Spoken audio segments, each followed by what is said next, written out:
What if I told you empty toilet paper tubes could become miniature cardboard boxes?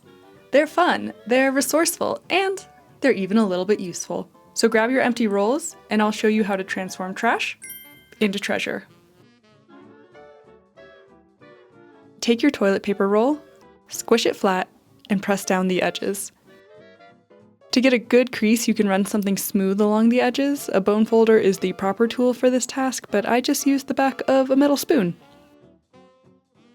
Next, mark 1 centimeter in from the folded edge and use something sharp, I use an old seam ripper, to lightly score this line. Fold along that line and press the cardboard flat again. This process creates the sides of the box. Here you can begin to see it's taking its shape. Next, from one of the open sides of the box, measure 2 lines. One that is 3 centimeters from the edge, and one that is 2 centimeters from the edge. Score these lines.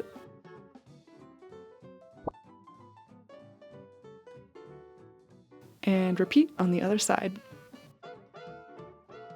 Using scissors, cut along the fold to the 3 centimeter line. Repeat on the other corner. Fold back the flap so it is out of the way and cut along the 3 centimeter line.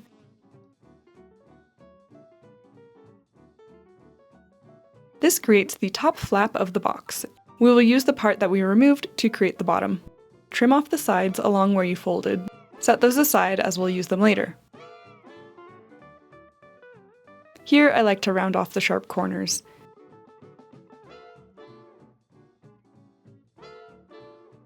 I do the same with the top flap.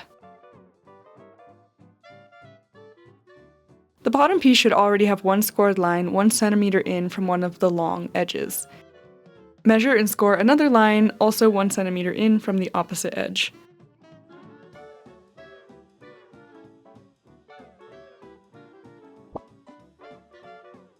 Fold along these lines.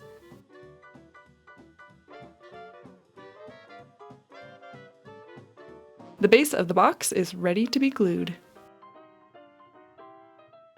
Apply glue along the inside of each flap.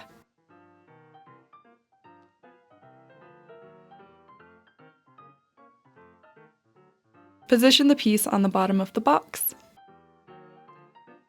and allow it to dry. The constructed box will look something like this. Now it's time to decorate. I like to use acrylic paints to make patterns inspired by vintage fabrics, but the sky's the limit here. You can use markers, glitter, whatever you want.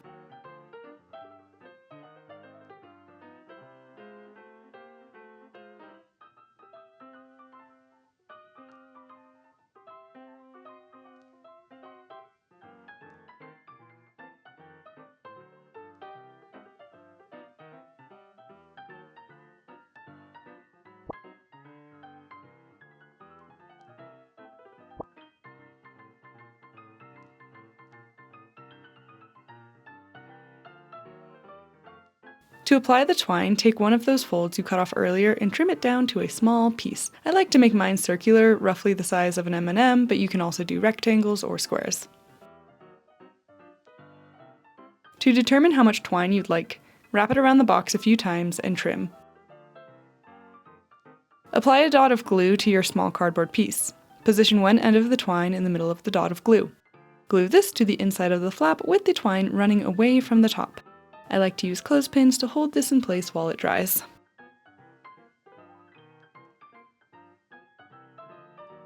Now let's add the button. Old button jars are a great resource for this part. Wrap your twine around the box to determine where you would like your button to sit. I like to put mine right where the top flap meets the body of the box. Thread your twine through one of the buttonholes and out the opposite hole.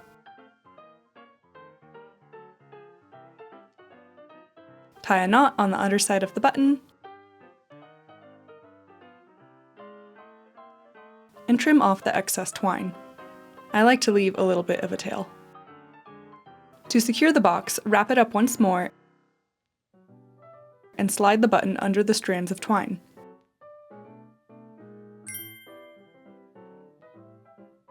And there you have it, from everyday household waste to cute and useful boxes. These are perfect for storing a variety of small items, or you can even give them to someone with a little gift inside. What would you keep inside of these?